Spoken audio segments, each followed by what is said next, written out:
To say that you're growing a century-old coral back to life, it sounds like it's science fiction.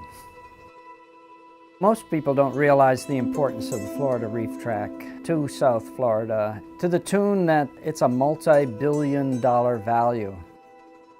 Coral reefs are less than 1% of the bottom of the ocean, yet they account for a good portion of all of our fisheries.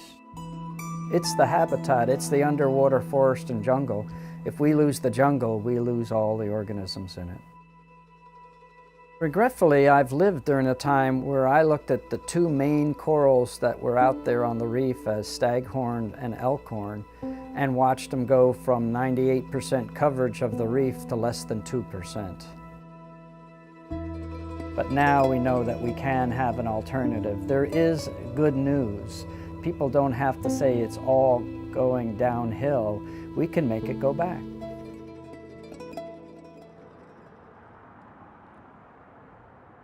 Ten years ago, I was really looking at just 2 more years in order to retire.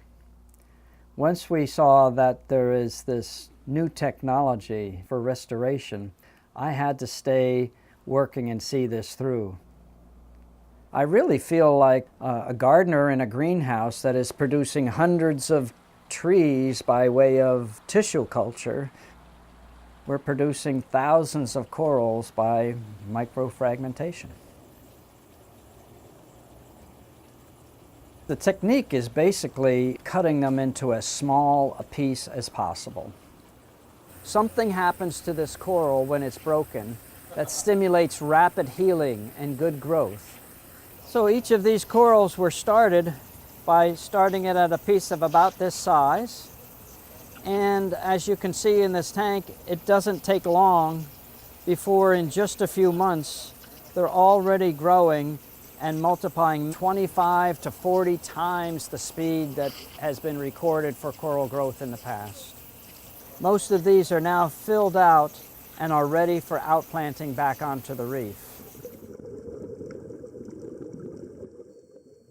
Most people doing coral restoration have all worked with the fast-growing branching corals, but everybody forgot the slow-growing massive corals, the reef-building corals. Some of these are living centuries. This one grows about 1 millimeter on each side, about the size of a head of a pin every year. If this were alive and you came back next year, you might not even notice that it had grown.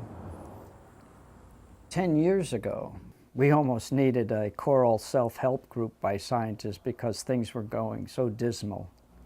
We were disappointed on how slow early growth from an egg or a larvae really is. This disc with the pink and purple color has a couple of brown spots in the center. Each of those is an actual baby coral that is almost a half a year old. To see that it took 3 years to get to the size that we thought would be something worthwhile doing something with, that's what got me disappointed, that I literally took it off the higher level of the aquarium and put it on the bottom of the aquarium, thinking that this was no longer a process worth pursuing. And when I went to move that one, it broke. And I thought for sure that really was going to stress and hurt that coral. The few little polyps left behind in a pile of broken calcium carbonate skeleton, I think my statement was, these things are toast. They're not going to make it. 2 weeks later, went to check on it, and the piece that had the dime-size hole in it had completely grown back to the size that it was previously, and that size dime took it 2 years to produce from a larvae. That was incredible, so much so that even though the tank that it came from was only a few steps away, I literally ran back to the other tank where the 3 little polyps were left behind. They had also grown back and multiplied to about a dozen or more polyps, and were also back to the size of a nickel or a dime.